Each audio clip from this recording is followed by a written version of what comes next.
गति को इंग्लिश में मोशन कहते हैं। यदि कोई वस्तु समय के साथ अपनी स्थिति परिवर्तित करती है तो वह स्थिति परिवर्तन ही गति कहलाता है। जैसे मैं इस साइड से इस साइड हो गया तो ये क्या कहलाया, ये गति कहलाएगी।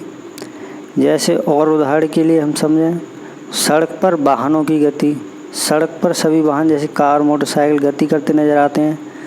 आकाशीय पिंडों की सूर्य के साथ, जैसे पृथ्वी, हमें लगता है कि वह गति नहीं कर रही है लेकिन वह सूर्य के सापेक्ष गति करती है। वह अपने अक्ष पर भी घूमती है और सूर्य के चारों ओर भी घूमती है। अब इसके बाद विराम इंग्लिश में रेस्ट। यदि किसी वस्तु की स्थिति में समय के साथ कोई परिवर्तन नहीं होता है तो वह वस्तु विरामावस्था कहलाती है। यह गति का उल्टा होता है। उदाहरण के लिए समझेंगे, मेज पर रखी किताब जैसी रखी थी वैसी ही रखी रहती है, इसलिए वह विरामावस्था में कहलाती है। मेज पर रखी किताब की स्थिति में मेज के सापेक्ष कोई परिवर्तन नहीं होता है। तो इसमें सूर्य के सापेक्ष तो परिवर्तन होगा, क्योंकि जैसे पृथ्वी अपने अक्ष पर घूमेगी तो किताब भी उसमें उसी के साथ घूमेगी। अदिश तथा सदिश राशियाँ, स्केलर एंड वेक्टर क्वांटिटीज़। तो अदिश राशियाँ स्केलर क्वांटिटीज़ वे राशियाँ जिनको व्यक्त करने के लिए परिमाण की आवश्यकता होती है, दिशा की नहीं, तो वह अदिश राशियाँ कहलाती हैं। इसमें जो परिमाण होता है केवल और केवल परिमाण की ही आवश्यकता होती है, दिशा की नहीं। तो इसी को देखेंगे, उदाहरण से समझेंगे। द्रव्यमान को केवल परिमाण की आवश्यकता होगी, दिशा की आवश्यकता नहीं होगी।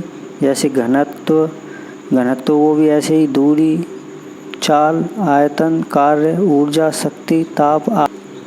सदिश राशियाँ, अब सदिश राशियों को इंग्लिश में क्या कहते हैं? सदिश राशियों को इंग्लिश में कहते हैं वेक्टर क्वांटिटीज़।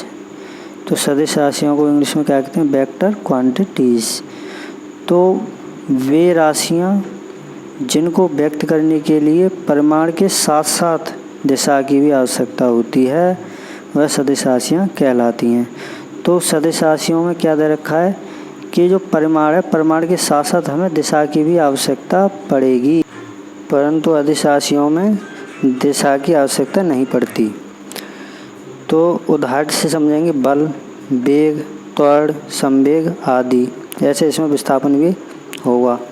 नोट: अदिश राशियों को केवल एक संख्या तथा एक मात्रक द्वारा पूरी तरह व्यक्त किया जा सकता है।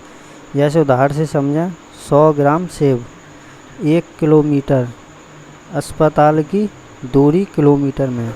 किसी भी सदिश राशि को उसके ऊपर तीर लगाकर निरूपित करते हैं या फिर बाण लगाकर निरूपित करते हैं। इस बाण को या फिर इस तीर को वेक्टर कहते हैं। जैसे P vector, F vector, F बल होता है, P संवेग। तो ऐसे ही इसको निरूपित